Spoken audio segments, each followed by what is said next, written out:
Un capitán federal le vació el tambor de la pistola a un anciano campesino que solo pedía respeto por su rancho heredado. Pensó que con eso cerraba el asunto para siempre. Pero ese disparo despertó al demonio que llevaba Pancho Villa por dentro, y Villa nunca olvida una injusticia. Villa llega a cobrar las cuentas pendientes y a demostrarle a los poderosos que la tierra tiene memoria. Bienvenidos a Sombreros y Fusiles. Cuéntanos desde qué rincón del mundo nos sigues, dale like a este video y prepárate, porque la historia que viene te va a estremecer hasta los huesos. En San Buenaventura, donde el desierto se traga las lágrimas y el sol castiga sin piedad, vivía don Evaristo Morales junto a su nieta Carmen. El anciano había cumplido 72 años sin doblegar el espinazo ante nadie, cultivando su pedazo de tierra árida como quien cumple una promesa sagrada, con constancia, con honor. Con esas manos agrietadas que habían aprendido a sacar vida de la piedra. Mija, le repetía cada amanecer a la muchacha de 12 años, esta tierra no nos pertenece porque tengamos papeles, sino porque la respetamos. ¿Entiendes? Carmen asentía con esos ojos negros que lo absorbían todo, lo guardaban todo. La niña había perdido a sus padres en un accidente cuando apenas tenía 9 años, una de esas desgracias que golpean sin avisar y dejan cicatrices que nunca sanan. Desde entonces, don Evaristo era su refugio completo, las manos que la consolaban, la voz que le contaba leyendas, el pecho donde se refugiaba cuando las tormentas la desvelaban. La casa era modesta pero digna, con muros de adobe que el mismo don Evaristo había levantado junto a su hijo, que Dios lo tenga en su gloria. 4 habitaciones pequeñas, un huerto donde crecían nopales y quelites, y un corral donde pastaban 3 cabras flacas y una yegua vieja llamada Libertad. El pozo daba agua limpia, bendición en esas tierras donde cada gota vale su peso en oro. Una mañana de noviembre, cuando el aire cortaba como navaja y la escarcha blanqueaba la tierra, don Evaristo regaba sus magueyes cuando oyó el retumbar de cascos, muchos cascos. Se irguió despacio, con esa cautela que enseñan los años duros, y divisó la polvareda que se alzaba en el sendero. Carmen, murmuró sin alzar la voz, métete adentro, niña. Pero ella ya había salido secándose las manos en el delantal remendado, con esa curiosidad que no conoce el peligro. Eran 25 soldados federales, uniformados de azul y armados hasta los dientes, comandados por un hombre robusto y de bigote negro que montaba un alazán tostado. El capitán Salinas desmontó con movimientos duros, militares, y se dirigió hacia la cerca de mezquite sin ceremonia. ¿Es usted el dueño de esta propiedad?, preguntó, pero su tono no buscaba respuestas, buscaba confirmaciones. Don Evaristo se quitó el sombrero de petate, más por educación que por sumisión. Evaristo Morales, para lo que guste mandar. Esta es mi casa, mi tierra. El capitán extrajo unos documentos del bolsillo de la guerrera y los desplegó como quien muestra cartas ganadoras. Por decreto del gobierno federal, este terreno será expropiado para establecer un puesto de control militar. Los ocupantes tienen 48 horas para evacuar. El silencio se hizo denso como nube de tormenta. Los soldados siguieron montados, sudorosos, con las carabinas preparadas. Don Evaristo observó los papeles sin comprenderlos completamente, pero entendiendo perfectamente lo que representaban. Con el debido respeto, capitán, dijo, y su voz resonó firme como roca del desierto, aquí nací, aquí creció mi hijo, aquí pienso morir este servidor. Mi padre compró esta tierra con el sudor de su trabajo y está registrada legal en la capital del estado. Salinas guardó los documentos y se acercó 2 pasos. Viejo, no me complique la existencia. Esto es cuestión de seguridad nacional. Tenemos informes de que los rebeldes de Villa frecuentan estos parajes y necesitamos un punto de observación. Su terreno es perfecto. Pues mi tierra no está en venta ni en regalo, replicó don Evaristo. Y por primera vez en años, Carmen vio que las manos de su abuelo no temblaban de edad, sino de indignación pura. Si quieren vigilar, busquen otro sitio. Aquí no molestamos a nadie. El capitán sonrió, pero era una sonrisa helada como metal en invierno. No es una petición, anciano, es una orden directa. Don Evaristo se irguió con toda la dignidad que le permitía su cuerpo gastado y caminó hasta el portón de madera. Se plantó ahí con los brazos abiertos, cerrando el paso. Entonces tendrán que pasar por encima de este viejo terco. Lo que siguió fue brutal como granizada y definitivo como la muerte. El capitán desenfundó la pistola y vació el tambor completo en el pecho del anciano, sin advertencia, sin compasión, sin honor. Don Evaristo se desplomó como encino derribado, con un gemido que sonó más a sorpresa que a agonía. «Abuelito», gritó Carmen corriendo hacia el cuerpo que sangraba sobre la tierra seca. «Prendan fuego a todo», ordenó Salinas enfundando el arma. «Y a la escuincla llévenla al pueblo, que la críen los parientes que encuentren». Los soldados encendieron antorchas y las arrojaron contra el tejado de zacate. Las llamas se extendieron voraces, devorando la madera vieja, los recuerdos, las esperanzas. Carmen se abrazó al pecho de su abuelo, sintiendo la sangre caliente que empapaba su vestido, escuchando la respiración entrecortada que le decía que aún había vida. «Vámonos, chamaca», le gritó un soldado. El viejo ya estiró la pata, pero Carmen no se movió hasta que una viga encendida se desplomó cerca de ellos. Solo entonces echó a correr con la ropa chamuscada y el rostro tiznado de humo y lágrimas. Los soldados cargaron a don Evaristo a rastras, todavía respirando pero perdiendo sangre como costal roto. Lo abandonaron en la casa de Remedios Contreras, la curandera del pueblo, con la amenaza de que quien ayudara a sediciosos pagaría las consecuencias. Esa noche, mientras el fuego terminaba de convertir en cenizas los sueños de toda una vida, Carmen permaneció despierta en un rincón de la casa de doña Remedios. Escuchando los lamentos de su abuelo y el crujir de las maderas que se rendían. «No llores, niña», le susurró la mujer acariciándole el cabello sucio. «Los hombres como tu abuelo tienen alma dura de romper. Dios aprieta, pero no estrangula». Pero Carmen ya no confiaba en Dios, solo confiaba en la injusticia del capitán y en la sangre de su abuelo que todavía le manchaba las manos. Al amanecer, cuando el humo seguía saliendo de los escombros como incienso maldito, Carmen tomó la decisión más valiente de sus 12 años. Se escapó de casa de doña Remedios mientras ella preparaba emplastos para don Evaristo, y corrió por el sendero que llevaba al cerro de las Tres Cruces. Había oído a los hombres susurrar sobre unos arrieros que simpatizaban con los revolucionarios, que tenían contactos con la gente de Villa. No conocía nombres ni ubicaciones exactas, pero sabía el camino que llevaba al rancho de los Vázquez, donde siempre había movimiento sospechoso y pláticas que se interrumpían cuando llegaban extraños. Corrió descalza sobre el tepetate cortante, con el sol ya quemando en la espalda y la garganta reseca de sed y pena. Cuando llegó al rancho, encontró a 4 hombres cerrando caballos. Eran morenos y recios, con sombreros tejanos y pistolas al cinto. «¿Qué buscas por aquí, muchacha?», le preguntó el mayor, un hombre de barba gris que la observaba con recelo. Carmen se enderezó limpiándose la cara con el dorso de la mano. «Mi abuelo está muriendo por tierra que es suya», dijo, y su voz sonó más valiente de lo que se sentía.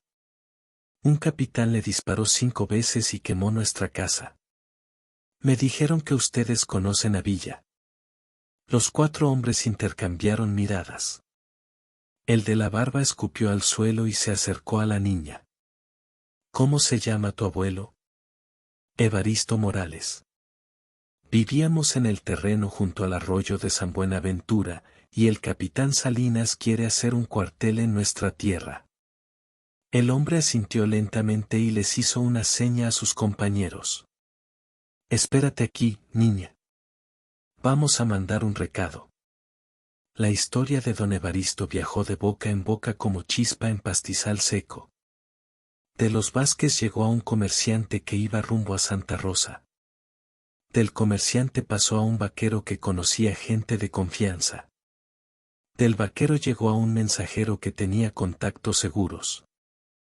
En 3 días el relato había alcanzado un campamento oculto en la Sierra de San Marcos, donde Francisco Villa descansaba después de asaltar un tren militar cargado de municiones.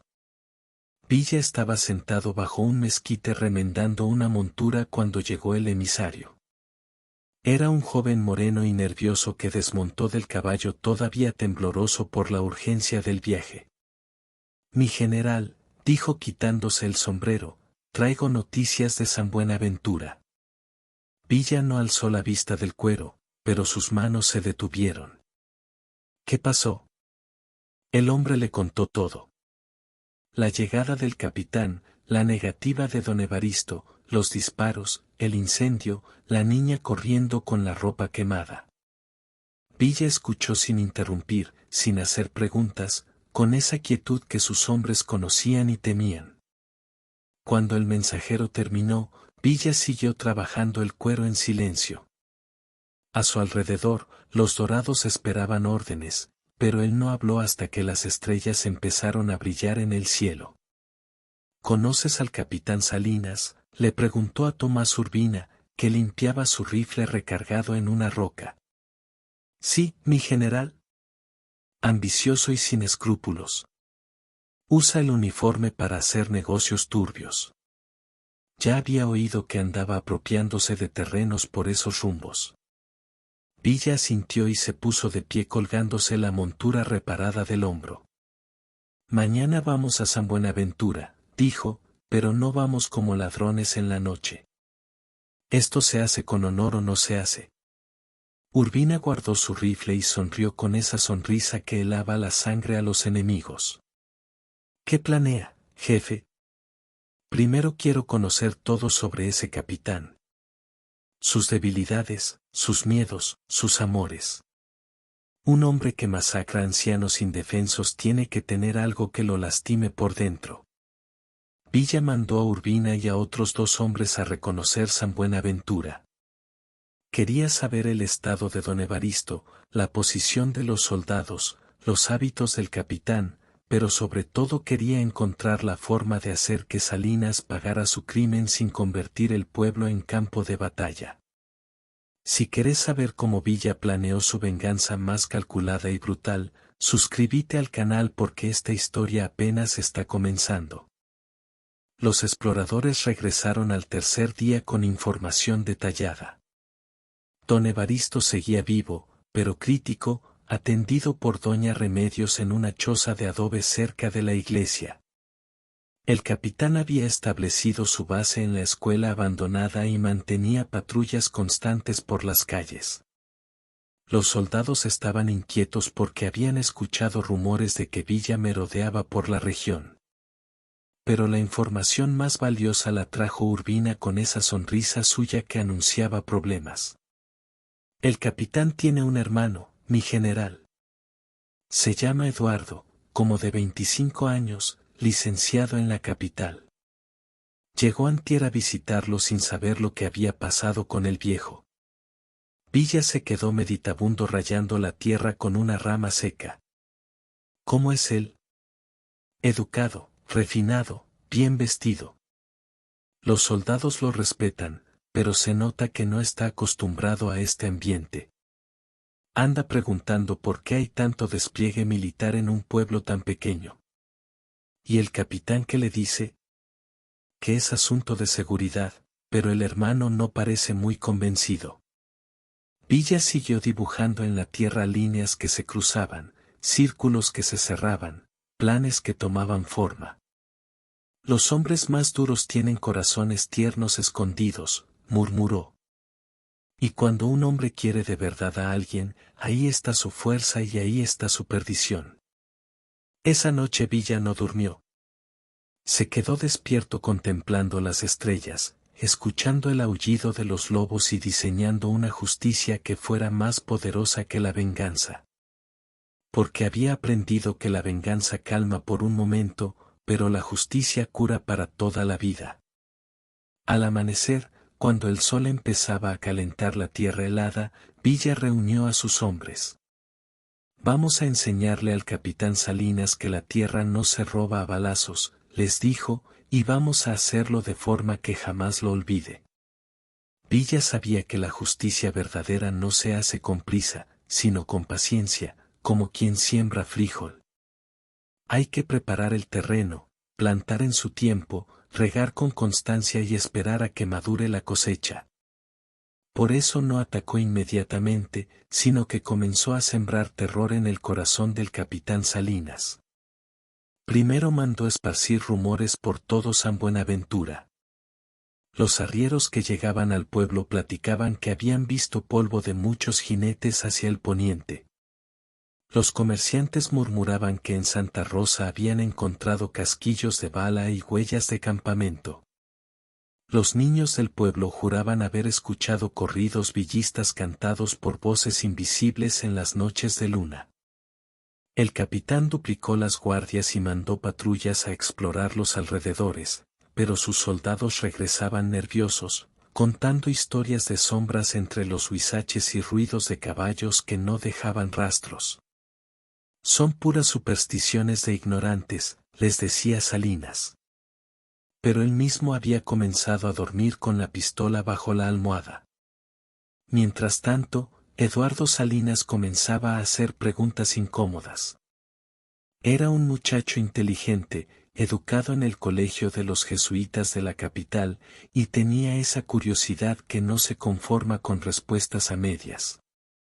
Había venido a visitar a su hermano después de 3 años sin verlo, esperando encontrar el ambiente relajado de un pueblo pequeño, pero se topó con soldados armados, patrullas constantes y un aire de tensión que se podía cortar con machete.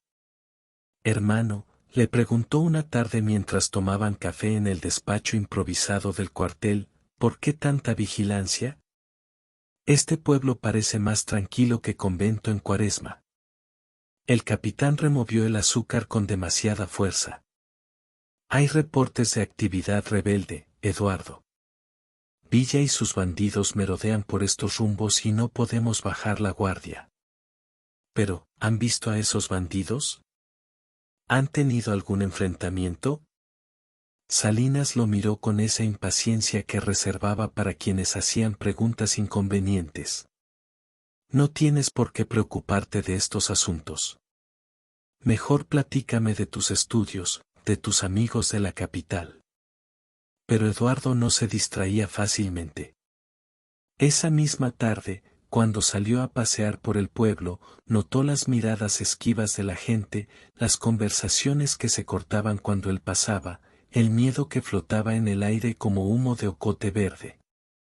Y notó algo más, los restos carbonizados de una casa junto al arroyo de San Buenaventura, donde todavía se veían las vigas negras apuntando al cielo como dedos acusadores. «¿Qué pasó allí?», le preguntó a una mujer que barría el frente de su casa cerca de la plaza. La mujer lo miró con esos ojos que todo lo saben y nada dicen, se encogió de hombros y se metió rápidamente a su casa. Esa misma noche, mientras el capitán revisaba los reportes de las patrullas, Villa puso en marcha la primera parte de su plan.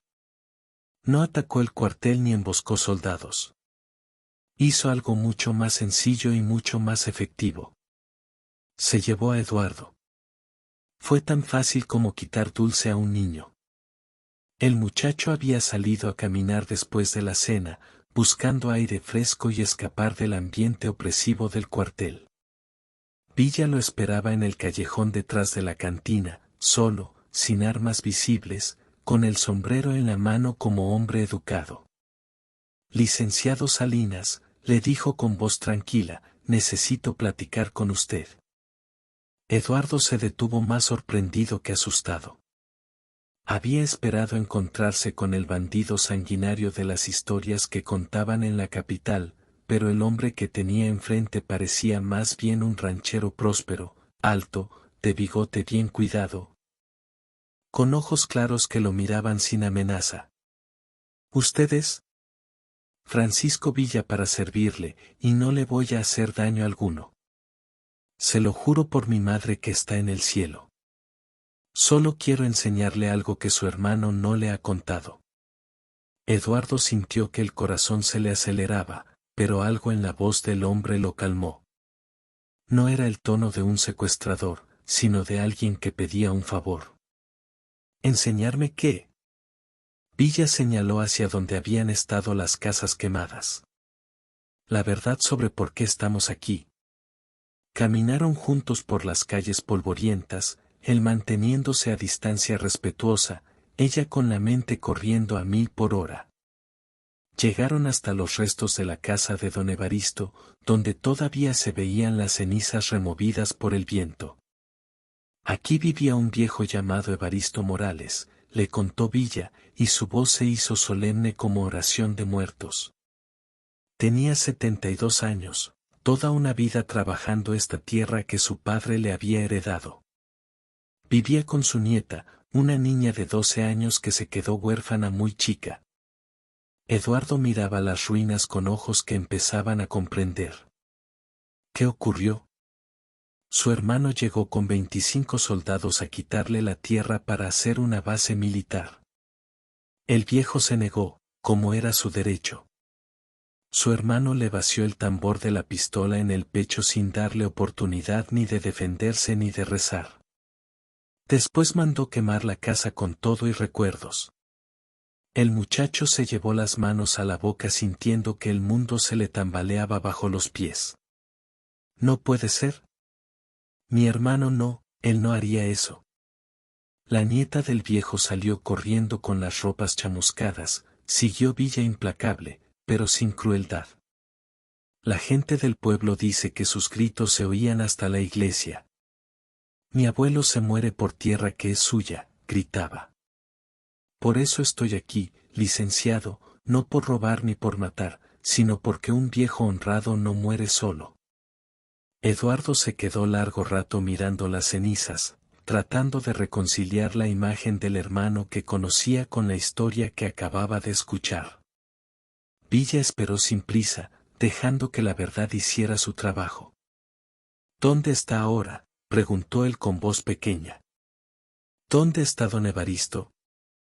Villa lo llevó hasta la casa de doña Remedios, donde el viejo seguía luchando contra la muerte con esa terquedad que caracteriza a los hombres de tierra.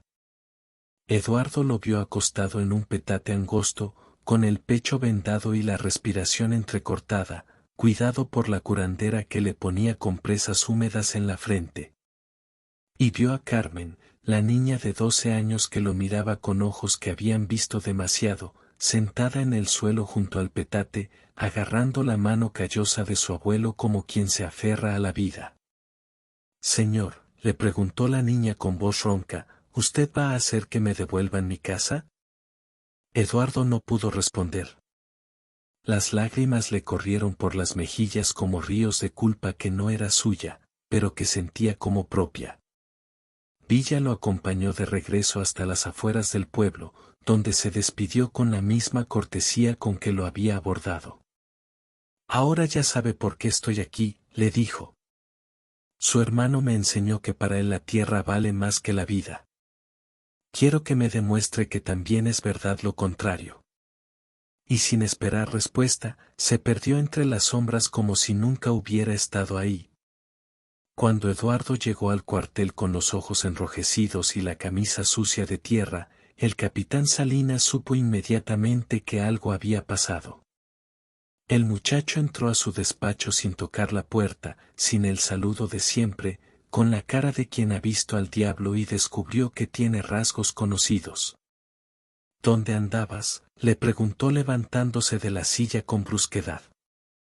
Mandé 3 patrullas a buscarte. Con Villa, respondió él sin rodeos. Me llevó a conocer lo que usted ha hecho. El silencio que siguió fue denso como agua de pozo.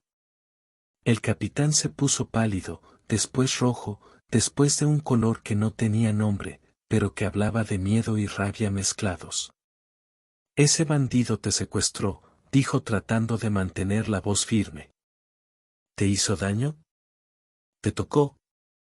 Me mostró la casa quemada de don Evaristo Morales, respondió Eduardo, y cada palabra sonó como piedra que cae en agua quieta. Me llevó a ver al viejo que usted baleó por defender su tierra. Me presentó a la nieta huérfana que usted dejó sin casa ni abuelo. Salinas se acercó a él con pasos que sonaron como golpes de martillo. Eduardo, tú no entiendes estos asuntos. Esto es guerra. Y en la guerra hay que tomar decisiones duras. ¿Qué guerra?, gritó él, y su voz se quebró como vidrio que se rompe.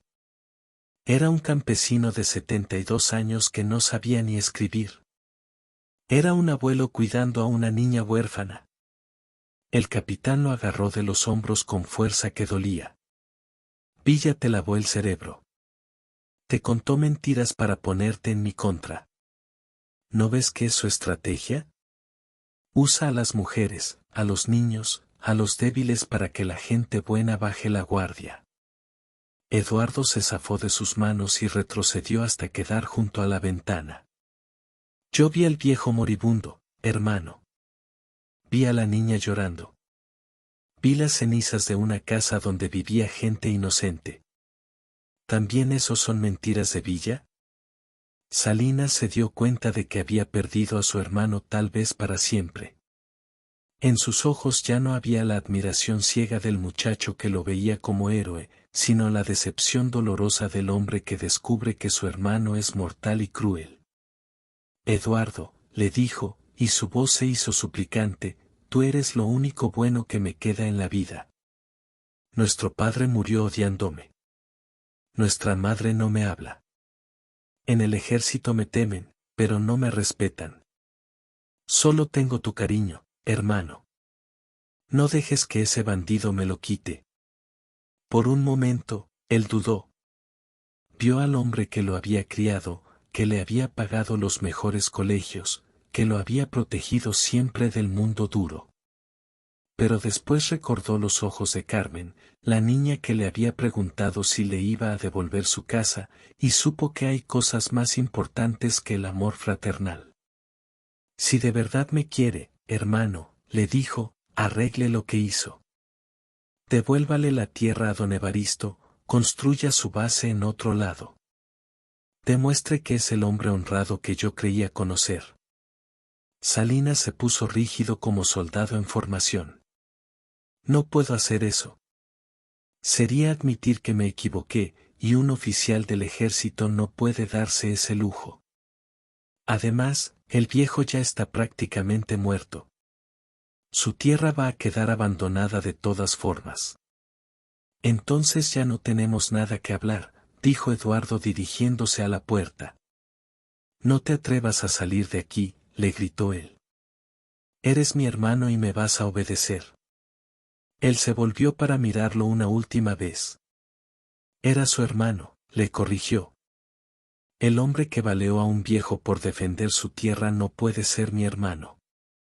Y salió dejando atrás al capitán con su orgullo herido y su conciencia despierta, dos enemigos que se peleaban en su interior como perros rabiosos. Esa noche Salinas no pudo dormir. Caminó por el cuartel como animal enjaulado, bebió más aguardiente del que debía y tomó la decisión que lo condenaría para siempre. Si no podía recuperar el cariño de su hermano con bondad, lo recuperaría con miedo. Al amanecer, mandó fusilar a 3 hermanos campesinos en la plaza del pueblo, acusándolos de colaborar con Villa. Los mató bajo los pirules que daban sombra a la iglesia, dejando sus cuerpos como mensaje para quien quisiera entenderlo. Por cada día que mi hermano no regrese, gritó en la plaza, rodeado de soldados y pueblo aterrorizado, morirán 3 sediciosos. Villa sabe dónde encontrarme si quiere negociar. Pero Villa no negoció. Esa misma tarde, 8 soldados que salieron de patrulla no regresaron nunca. Los encontraron 2 días después, desarmados pero vivos, amarrados a unos huizaches con un letrero que decía: cada injusticia, una lección. Francisco Villa. La guerra había comenzado, y todos sabían que no terminaría hasta que uno de los 2 hombres quedara derrotado para siempre. Los días que siguieron fueron como meses de sequía, largos, duros, llenos de tensión que se podía tocar con las manos. El capitán Salinas convirtió San Buenaventura en plaza de guerra, cavando trincheras, apostando tiradores en los tejados, mandando patrullas que salían de día y a veces no regresaban de noche. Los habitantes del pueblo vivían encerrados en sus casas, saliendo solo para lo indispensable, hablando en susurros y mirando al cielo como quien espera lluvia en tiempo de seca. Eduardo se había refugiado en la casa de doña Remedios, cuidando a don Evaristo y ayudando con la pequeña Carmen. No podía regresar con su hermano después de lo que había visto, pero tampoco podía alejarse del pueblo, sabiendo que su presencia era parte del juego mortal que se desarrollaba en las calles polvorientas. Señor, le dijo la niña una mañana mientras él le daba agua al viejo, ¿usted cree que Villa va a venir por mi abuelo? Eduardo no sabía qué responder. Había visto en los ojos del revolucionario algo que no sabía nombrar, una mezcla de justicia y ternura que no cabía en las historias de bandidos que contaban los periódicos de la capital. No lo sé, Carmen, le respondió. Pero creo que es un hombre de palabra. Don Evaristo, que había estado callado durante días, abrió los ojos y lo miró con esa claridad que a veces llega a los moribundos. Villa va a venir, murmuró con voz que sonaba a hojas secas. Pero no por mí. Ya estoy viejo y cansado, y si Dios me quiere llevar, será bendición. Viene por la justicia, que es diferente. La justicia no tiene edad ni cansancio. Esa misma tarde, Tomás Urbina llegó al campamento de Villa con el rostro marcado por una herida fresca que le cruzaba la mejilla derecha. ¿Qué pasó?, le preguntó Villa limpiando la herida con agua y sal. Los federales nos tendieron una emboscada en el cañón del norte, respondió Urbina apretando los dientes para no quejarse. ¿Sabían que íbamos a pasar por ahí? Alguien les pasó información. Villa terminó de limpiar la herida y se quedó pensativo dibujando círculos en la tierra con la punta del cuchillo. ¿Cuántos perdimos? Ninguno, jefe. Pero fue de casualidad. Si no es porque el güero vio el destello de un rifle entre los mezquites, nos hubieran agarrado como liebres en madriguera. El capitán está desesperado, murmuró Villa. Los hombres desesperados cometen errores, pero también se vuelven más peligrosos. Está dispuesto a destruir el pueblo con tal de ganar. Urbina se acomodó el vendaje y recargó la espalda contra una piedra. ¿Cuál es el plan, mi general?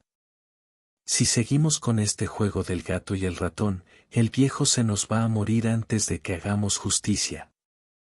Villa guardó el cuchillo y se levantó mirando hacia donde se alzaba el humo de las cocinas de San Buenaventura. Ya no más juegos, Tomás. Mañana atacamos, pero no como él espera.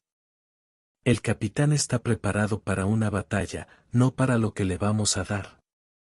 Esa noche Villa reunió a todos sus hombres alrededor de la fogata. Eran 35 dorados veteranos, curtidos en 100 batallas, leales hasta la muerte. Les explicó el plan con palabras sencillas, dibujando mapas en la tierra, asignando posiciones y responsabilidades. No vamos a matar soldados si podemos evitarlo, les dijo. Son muchachos pobres como nosotros que obedecen órdenes de hombres ricos. El culpable es uno solo, y ese va a pagar como debe ser.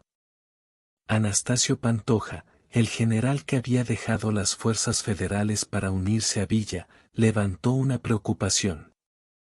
Francisco, si no eliminamos a toda la guarnición, pueden llegar refuerzos de Chihuahua. Esto puede convertirse en guerra de semanas. Villa negó con la cabeza. No va a ser guerra de semanas, Anastasio. Va a ser justicia de una noche. El capitán va a rendirse porque no le va a quedar más alternativa. En la madrugada, cuando el aire todavía guardaba el fresco de la noche y las estrellas comenzaban a palidecer, Villa y sus hombres se acercaron a San Buenaventura por una ruta que solo los lugareños conocían. Una cañada seca que bajaba del Cerro de las Tres Cruces y terminaba detrás del Panteón, a 100 metros del cuartel improvisado. La guarnición estaba preparada para un ataque frontal por el camino principal o por emboscada en alguna de las rutas conocidas. No esperaban que Villa conociera los secretos de la geografía local, los senderos que usaban los contrabandistas y los niños cuando jugaban a los bandidos. Los dorados se movían como sombras sin hacer ruido, comunicándose con señas que habían perfeccionado en años de campañas. Desarmaron a las centinelas sin disparar, cortaron las líneas de comunicación y se apoderaron de las posiciones clave antes de que el capitán se diera cuenta de que estaba rodeado. Cuando el sol salió, Salinas despertó en un cuartel tomado por los hombres de Villa. «Buenos días, capitán», le dijo Villa, sentado en la silla que hasta la noche anterior había ocupado el oficial federal. Esperaba que pudiéramos platicar como gente civilizada. Salinas estaba en ropa interior, desarmado, con el pelo revuelto y los ojos inyectados de alcohol y desvelo.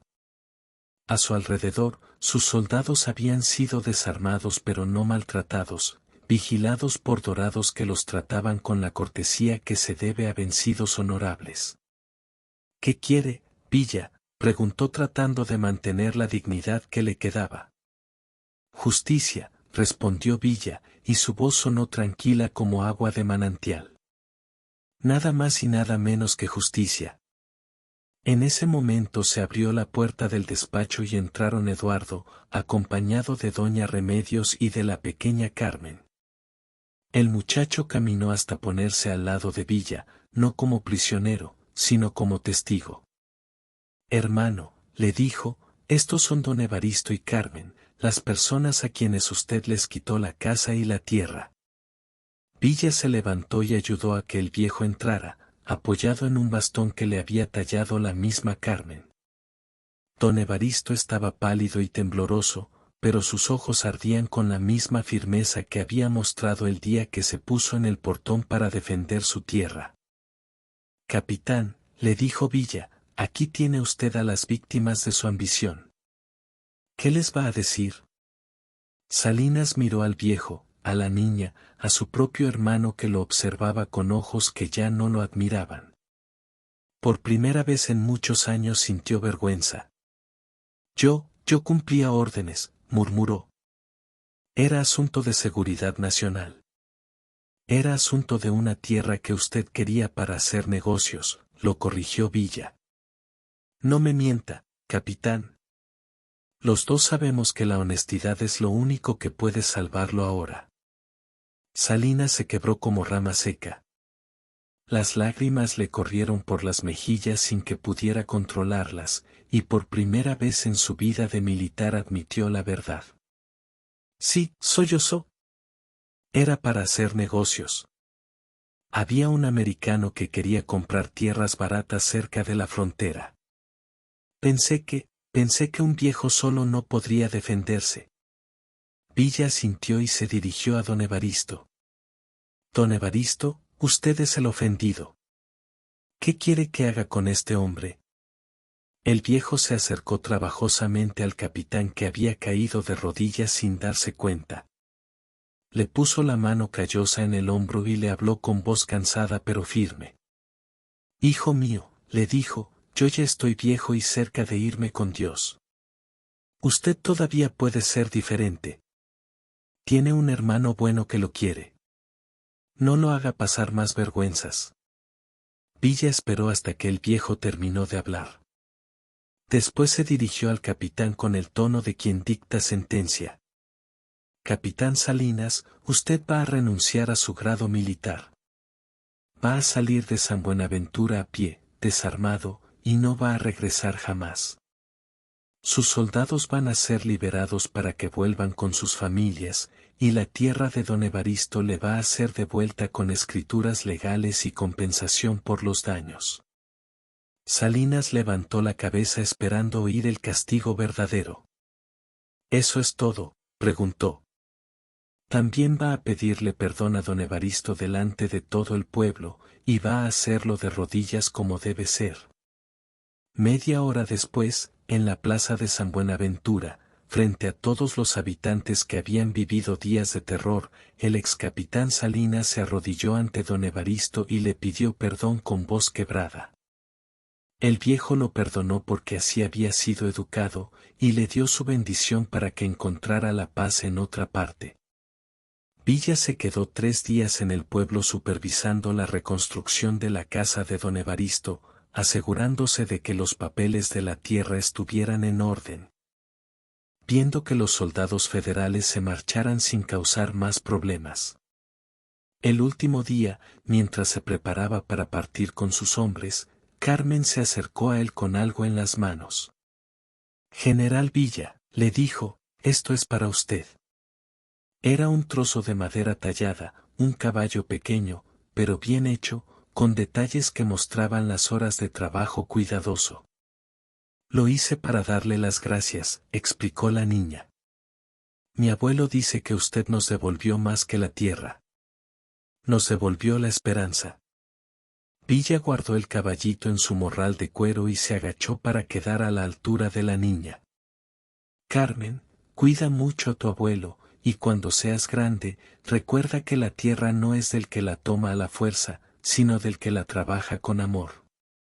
Antes de montarse en su caballo, Villa clavó una placa de madera en la pared reconstruida de la casa de don Evaristo. Con letras grabadas a mano, decía: «Aquí ningún capitán toma lo que es del pueblo». Después se alejó con sus dorados, dejando una polvareda que tardó mucho en asentarse y una historia que no se olvidaría nunca. Don Evaristo vivió 3 años más, viendo crecer a su nieta y su tierra, disfrutando de las tardes cuando Carmen le leía las pocas letras que había aprendido con Eduardo, que se quedó en el pueblo trabajando como maestro. Murió en paz una mañana de primavera mientras regaba sus magueyes, y fue enterrado en la tierra que había defendido con la vida. Carmen se hizo mujer fuerte y honrada, que nunca vendió la tierra y siempre contó la historia de cómo Pancho Villa hizo justicia para un viejo que solo quería morir donde había nacido. Y todavía hoy, cuando el viento levanta la tierra en las calles de San Buenaventura, los nietos de aquellos testigos señalan hacia el horizonte y dicen: «Por ahí pasó Villa». El día que le enseñó a un capitán que la tierra tiene dueños verdaderos. Y en las noches de luna llena, cuando los coyotes cantan en los cerros, parece escucharse a lo lejos el eco de cascos de caballo y una voz que grita: «La tierra es de quien la trabaja». Si llegaste hasta acá y quieres seguir conociendo estas historias de justicia y honor, suscríbete a Sombreros y Fusiles.